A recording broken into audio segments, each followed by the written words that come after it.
Counting down backwards. 5, 4, 3, 2.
If it's Tuesday, you know it's time for Comic Book School Live. I'm Buddy Scalera, and I'm happy that you're here with me. And you know what? I shouldn't say just happy here with me. I would say you're happy here with us. Mike and I are, I got to tell you, we know our regulars. We look forward to seeing you. We're happy that the show's gaining subscribers, right? Like we're getting good engagement. But there's a core group of you, and we know you, and we appreciate you. Yes, we do. Yes, Mike, for those new subscribers, and we've had quite a bit, let's give them the lowdown. I'm Buddy Scalera, award-winning comic book writer, best known for my Marvel Comics work on many Marvel characters, including Deadpool. And Mike, who are you? Mike Fasolo. I do some writing for TV and stuff, and I have three Emmys. Three Emmys. Those are real, aren't they? Those are real. I didn't buy them on Hollywood Boulevard. Nice. You already got a thumbs up, Mike. It looks like some comments are already coming in. What do we got? Yeah. He liked the show before it was cool. Yeah. I like that he put show in air quotes. It's the show parties, like a show, and it was Mike, what do they got to say? What else they got to say? That's it. That's our only comment. That's it. It's just like one. Yeah, it's Glenn, and he was here before we were a real show. Before we were real boys, we're glad to have Glenn and the other folks here. And let me open up. Let's see what we got with comments. Oh, just still Glenn. Yep. Let's just, you know what, Glenn, we're happy to see you. Always happy to see you. Glenn brings it. Glenn brings the joy and the spelling. Oh, there he is. He's got more. He's got more? Are those really air quotes, though? Yes. Well, if you're calling this a show, then yeah, this is a really air quotes. Mike, you were commenting earlier. I was for the past 2 weeks been growing this. What do you think? That's 2 weeks growth. That's 2 weeks of peach fuzz. Wow. I think you should just let it go. As long as Janet will let it go. This is letting it go. But is that all it'll do? I mean, what would you do? What would your beard look like in 2 weeks? It'll look puffy and very scruffy. Would it really? Yeah, but I think maybe we should do a beard growing contest for the show and see November, right? November, yes, and we can show it every week. Obviously, you'll see the progression. So, yeah, that's what we should do. I have the facial hair of a 13-year-old boy. I just don't have it. But you know what? The hair on my back more than makes up for it, Mike. Yep. And the one on your head, the hair on your head. The hair on my head. Yes, that's a solar panel. Yeah. So, Mike, we talk on this show when we finally get started about the craft and business of making comics. And more than once, people have reached out and said, would you guys do some 101 basics like you do at the conventions where we break down scripts, we talk about the essentials. And, conventions, there's always a rush and there's always pressure and something's always going wrong. So we agreed that maybe we should just go back to basics and start a new series.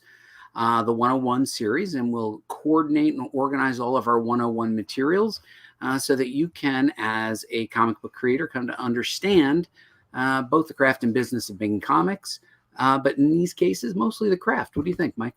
I like that idea, and I like that graphic that you got up there. Yes. Do you know what that's from? No, I do not. That is, those are Stan Lee's hands from one of the very first trade paperback collected editions called Origins of Marvel Comics. I got it as a kid, and it was constantly in my hands. So I made that graphic from the original cover. I should have known that from the little Marvel logo there. Yeah, I didn't want to not give them credit. So, but yeah, it is a wonderful book. I'll pull it out one day. I got it signed by Stan Lee at Wizard World Chicago, 99 or something. He's a nice guy, I heard. Well, he was. We have a lot of footage of him. We have a lot of videos of him. So, Mike, we'll be talking about Comic Book Writing 101. And I know that mostly you've written for television, and all of your awards are from television. But you have indeed written some comic books.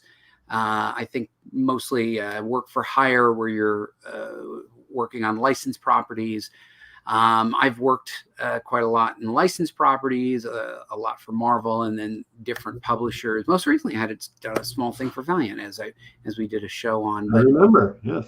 Yeah, so the traditional, when I broke into comics, comic books were 22 pages because you do the calendar. On average, there's 22 working days in a month, taking into account for weekends and holidays and slight shifts in the month. And most comic book artists can draw approximately 1 page a day, give or take. So 22 is a nice number to fall back on. There was a point, I forget when it was, when it bumped up to 24 pages. That started to make comic books fall off of schedule in some ways. And now it's down to 20 pages. And with shrinkflation, comic book stories are now 20 pages and on average $3.99. Yeah, I'm always shocked at how much they cost. Comics cost these days. I got my comic book school branded mug. Look at that. I don't have one of those. It's a sticker. I'll give it to you. It's a sticker and a free mug. I just stuck the sticker over. Well, one of those things you get free at like a corporate event. I just put the sticker right over it. So it's merch. Glenn Gutilla asks, go ahead, Mike. 20 pages, even the indie books? Oh. No, not even the indie books. The average comic book signature, and we'll talk about this in an upcoming episode, sounds like a good question, is going to be approximately 24 or 32 pages.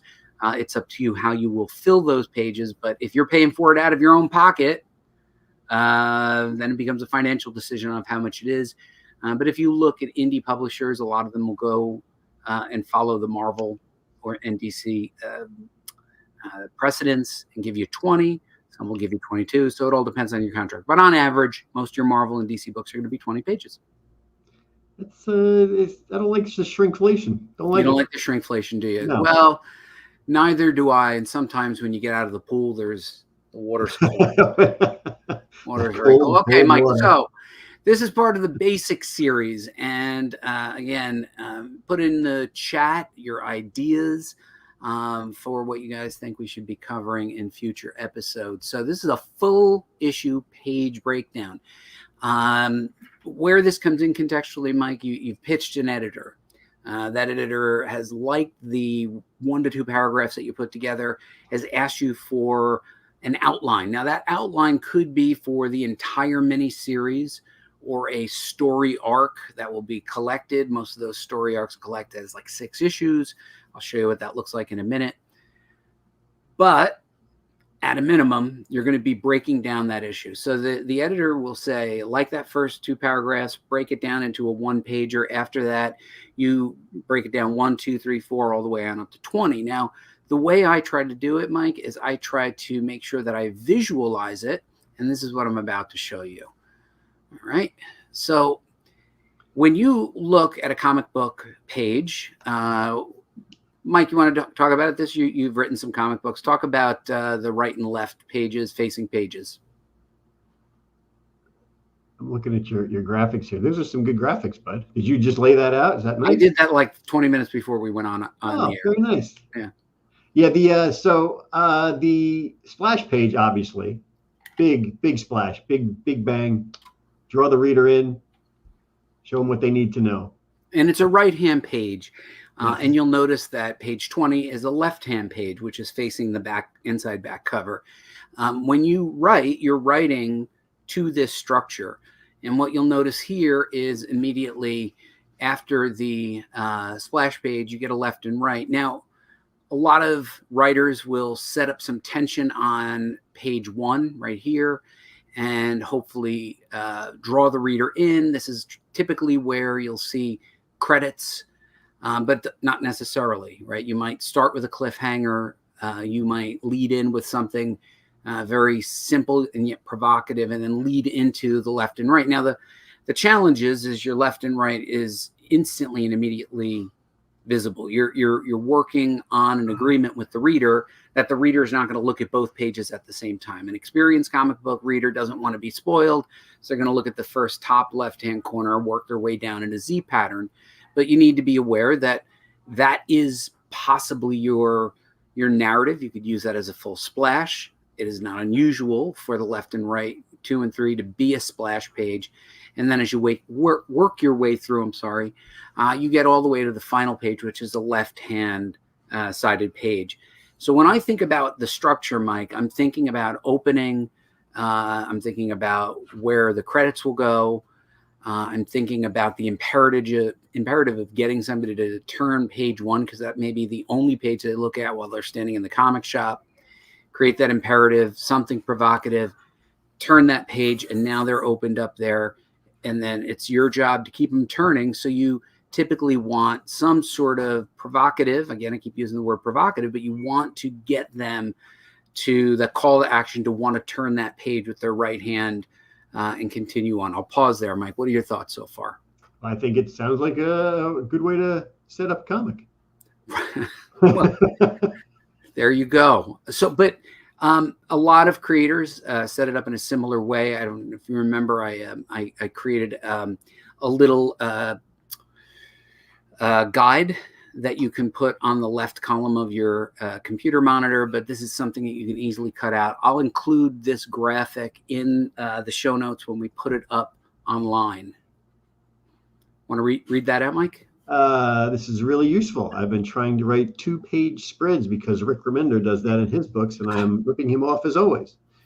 This helps visualize that and not drive me insane. Well, Glenn Gatella, we are glad that this will help you, but we're hoping to take it to the next step. Mike, should we take it to the next step? We should definitely take it to the next step. Let's take it to the next step. So because Glenn wants to think about this, page 20 should always end on a cliffhanger. Nice. Thank you. Hold on. Let me just, I need like tennis cheer. So worthy of the smallest bit of applause, but yeah, to page 20, time to kick it up a notch. That's right. We're going to kick it up a notch. You do the hand with the salt, right? What is that? S pain in the ass? It was partially this one first. It's pain in the ass. Only for scale. I'm getting disoriented. I lost the whole. I'm lost on the thread. Burnett wants me to kick it up a notch. All right, so we're going to kick it up a notch for you, Burnett. Let me see. I got a buck. There you go. There was my kicking it up a notch. So imagine you're writing a done in one. Page 20 that's it. You got the finality of the issue. It's beginning, middle, end. Very easy. You can break it down any way you want. But, 18, 19 should be your, the crescendo and climax, and 20 should give the reader closure. Now, most comics are made to be serialized. Most standalone comics are not intended to be a done-in-one story. It's not typically done that way. So we think about a cliffhanger, right? Yes, we do. So if you're trying to emulate Rick Remender, who is a tremendous writer, I'm sure Remender is a master at cliffhangers, making you want to buy the next issue. It's not like a website where it's like, oh, I'll just click on a link, it's free. Like people physically have to go someplace, go to a comic shop, and then plunk down another $3.99 with the hopes that, it's going to keep going. So I've used this advanced system of icons, Mike, and using the star to represent a cliffhanger. Can you track that? I can see the star. You can see the star, and the stars are in the sky. Because here's where it's going to get a little bit complicated. So you've been hired, Mike, to do a series. Oh boy. Yeah, there you go. It's starting to look like math. This is okay. So With this is 6 issues. What are you looking for? Why do you keep looking Well, under my shirt? I'm like you. I have to look around my camera now. Under my shirt. I mean, it just feels weird. So 6 issues, typically between 5 and 6, but 6 is probably a better signature now that you are only doing 20 pages. When you're doing 22 pages, you could get away with 5 issues and do a collected edition, although they do those thinner collections. For argument's sake, we'll settle on 6. Sometimes it's 4, sometimes it's whatever. But just for illustrative purposes, I've outlined 6 here. Now, if I were working with an editor, I would want to be clear about what I'm going to accomplish in issues 1 through 3, and then 4, 5, and 6, so that I have a good opening, a strong middle in 2 and 3, and then 4, 5, and 6 are all about escalation and subplot. So we've outlined that so far. Is everybody tracking with us? Are Gatilla and Burnett on board? Because if they're on board, we know that we're on the right track. Are they with us? I guess. All right. Maybe they're just busy taking notes. Maybe there's a little lag. A little lag. All right, Mike, you ready for the next slide? Yeah, I'm waiting for that star to show up. Oh. All right, here comes your star, Mike. Burnett's on board. So in issue 1, you'll notice that I have a small star. Yes. If you are an indie creator or a creator of, he is. I don't blame you. I'm not. I'm with you, Gatilla. It's all of us writers prefer more space. We want to stretch it out. So you'll see a small star next to 20. That means you're ending on a cliffhanger, but your cliffhanger is relative. You've whet their appetite. It's really hard to build a bombshell like we talked about the original Thunderbolts. It's hard to build a bombshell in your first issue unless you're working with established licensed properties. And even then, it's hard because so much has been done in the past. You want to make sure. Read it out, Mike. How will Captain Potato Salad get out of this one? I want to read that book. I do too. Well, Burnett, thankfully, is working on Captain Potato Salad. Now, you'll notice on the second issue, the star gets a little bit bigger, and 3, the star gets a little bit bigger. So hopefully during your second issue, you're increasing the tension. Mike, what is the old Hollywood saying is put your lead character in a tree for peril and then throw rocks at that character. Right? I've never heard that, but I'll write it down. Increase the peril. So you're constantly escalating the risk for your character. Hence, the tell us salad, yes. Certainly is. And you're increasing in issue 2 and increasing more in issue 3. Now you would think by issue 4 you're just going to get a bigger star, Mike, but I'm gonna give you a little twist here, a little twist. Throw a monkey wrench in the works. So what happens, writers, is that by the time you get to issue 4 and issue 5, look at all those stars. What that represents is that you're building a cliffhanger through one of your subplots. Oh, okay. So by 4, you've been foreshadowing something that seems to be percolating in the background. And not only are you dropping more tension in your primary main plot thread, by 4, you have to now say, you didn't see that coming. Here is your subplot, raising the stakes. I agree. It is raising the stakes. Now, by 5, you see 3 stars. Now, it's very possible in this duration, 6 issues, for you to be able to raise the stakes and have 2 subplots. Now, hopefully, you're showing the interconnectedness of these subplots, right, Mike? Subplots should tie back to the main plot. You talk, Mike. You're a Hollywood screenwriter. Well, the subplots, as you say, would be in movie terms the B story. Okay, talk to me. I'm gonna go off. Yeah, there you go. Talk to me about an A story, B story, Mike. Yeah, the A story is obviously the main story, but when you have to tie in the B story, which could be something completely opposite of the A story. But then when it comes down to the end of the, as you had your multiple stars there, when it comes down to the final stakes, everything kind of meshes together. The A story and the B story mix themselves up, and you get a finale, as you like to say, a denouement.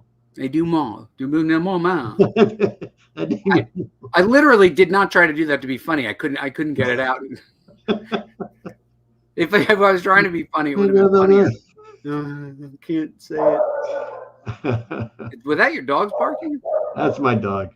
They're saying denouement, denouement. You had to go on mute for that one. Okay. Any comments here? Raisin and steak, gross. Why is that gross? Raisins and steaks. Well, you could put the raisins in with Captain Potato Salad. I have to tell you, raisins cooked with olive oil and onions and plenty of salt, just enough salt and sweet. Mike, do you know anything about cooking? I do. And perhaps one day we'll get to that. One day we'll get to that. Okay, Mike, you ready to go back to the story? I'm ready to go back to your graphics. I want to see more stars. Okay, so 4 and 5, you pulled in A story and you pulled in B story. By 5, you know your story better than anybody else, but there could be an unexpected third plot that is coming through. Now, it's possible. Yeah, it is great with pork. So there you go. So, you're coming through with that second plot, or you're escalating in a new way, and the story is now flipping direction. By 5, the reader should feel sufficiently disoriented and personally invested in the main characters and panicked, and possibly even the secondary characters who are in conflict with the main characters. They may be completely sympathetic. Not everybody has to be a villain in the true evil sense, but when two forces meet, those are the plot threats, those are the conflicts, and that's where on slide 5 we've set these up. Mike, do you want to see what happens on the next slide? I cannot wait. Cannot wait. Okay, here's where it gets crazy. Swapping recipes, comic book school. Might as well do something. Yeah. That'll be our cooking 101. That'll be our cooking theme show. Okay, so in our final standoff, now 6 is probably, if you've gotten to this point, probably your favorite issue. It is the most fun to write because you've created this amazing momentum. You've taken your virtual roller coaster to the top. You've brought them to the top, and you've been shooting them to the bottom. You've taken them through the corkscrews, and 6 is just going to be that last final drop. People should be running to the store to read your final issue. If they have a read pile, they're like, final issue, this, I got to do it. So final standoff, right, Mike? Mm-hmm. I don't know what you call this in Hollywood. Like, what's this final moment where you're building up to the... This is the big finale. The big finale. Yeah. It's funny because you haven't actually laid out any story here, but I want to read this comic now because I'm excited for the stars to finally come together and to realize what's going to happen. Yeah. So here we have the final standoff, and it's worth noting that climactic finale. Wow. Whew. There's a lot of words going on there. Those words. You might see my wife pass in the background, or one of my dogs. So we're at the final standoff. Now, as a writer, you want to give yourself as much room as possible to pull your final threads together. Your reader's gone through a journey with you. You don't want to shortcut that final standoff. A lot of writers fail to prepare or plot, Mike, and then they don't leave enough room. Now, if you're writing a novel or a movie, maybe you get a few extra pages, but in this case, you are dealing with the structure. So at your final standoff, I'm saying, you've got 11 good pages. Then you have your big finale, there's that moment where, you've got the standoff with the two characters, guns facing each other. Everything's coming to the big finale. And you'll notice I've left 3 pages for epilogue or denouement. Denouement. What? Denouement. It's a good name. That's a good name for a car, character? Right? The Chrysler denouement. Okay. Right. I would drive that. Anyway, in the big finale, there's a difference between the final standoff and the big finale in my mind, which is, it's, well, that really helped, Philip. I know how to spell it. I can't pronounce it. You got to do it phonetically. Yeah, write it in phonetically, and then I'll get it. So now at the big finale, this is like the final punch fest to the death, right? And what I would be saying is you have that final standoff. Issue 6 is the all action-packed 1 through 11, racing, running, chasing. 12 and 13, it looks like it might end badly for our lead character. 14, 15, it is just about deadlocked. And in the final moment, the hero prevails or doesn't, depending on your story, or doesn't.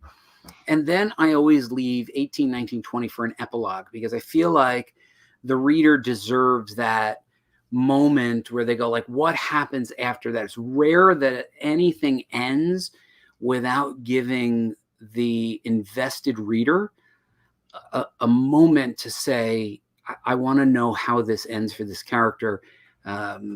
This is the structure I work with, Mike. Well, this is good. And I like the epilogue, especially how you have it with 3 pages, just because the reader also, after that huge battle or whatever it is, they need to come down. They need to relax a little after all the excitement. They gotta calm.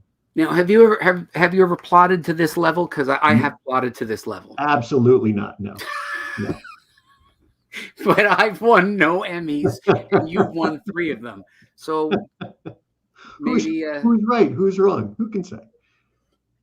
Well, if you're trying to win Emmys, you're right. But I hope this was helpful. Did you find this illuminating and helpful, Mike? Because I know that you are also a comic book writer. I would like to actually go through a story to see how this is laid out. Like, take one of your Deadpool stories or some other story that we can find that we could plot out to these, specifications here. Your wish is my command, Mike. I think that there are some excellent examples of well-structured comics that we can probably break down. The way we broke down Harley Quinn, except in a more clinical, less fanish way. We were very fanish about what we had read with the Harley Quinn, but in this particular case, I think you'd be right. I think we should probably do that, right? Yeah, find a a 6-issue or 5-issue, 6-issue miniseries, and we can lay it all out like this and show people what they need to know for breaking stuff down. That's right. So, Mike, we're going to be having some guests coming up. There were some announcements at New York Comic-Con, at San Diego Comic-Con. Mike, I don't have passes yet for New York Comic-Con or panels, so so we're gonna have to see what we can do. I'm not even sure if I'll be able to get in. But aren't you running one of your things? No, they didn't invite you back, or you just couldn't master it this year. I don't know, Mike. I don't know. You fell behind. It just things happen, and I'm not going to be there unless I get some sort of pass or a badge. So hopefully the initial Ultimates run would be fun to break down. The whole run, like as a 6-issue structure, or individual issues, because I kind of agree with both. I think Burnett makes a good point. Maybe we should look at, looking at first an issue and then seeing how it blows out to that 6-issue and seeing if it matches that structure. First 6 issues. Yeah. Oh, I agree. I actually think I think it's a good point. By the way, Burnett, you got to come on the show. Burnett's actually quite an accomplished artist. When he started out with comic book school, he was a little bit raw, but I've been watching his art on Twitter, and it is Glorious, my friend Mike. I think you would agree.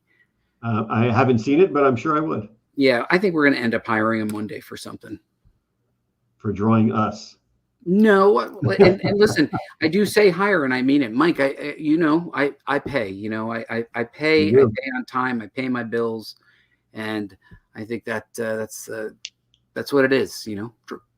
Writing comics is hard, but drawing them is a lot more time consuming, making me blush here. Well, good.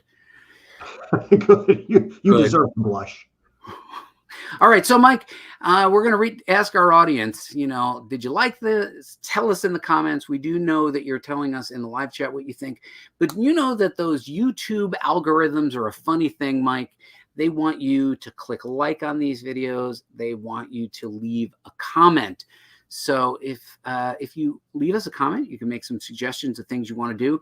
Burnett, we saw you do it here in the live comments, but feel free to drop it into the post-show comments because the algorithm likes that. I like to say the word algorithm and wiggle my fingers like that. Oh, okay. Kind of the like algorithm. Yeah.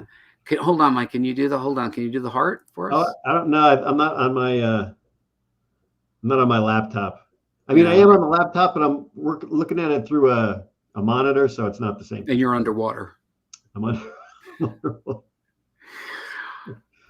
Burnett gives us a thumbs up. All right, Mike. Everybody should like, comment, and subscribe. We're going to keep doing our best, and we're going to keep making shows for you. We love you guys. Thank you so much. We will see you next Tuesday, 8 p.m. as always. Good night, everybody.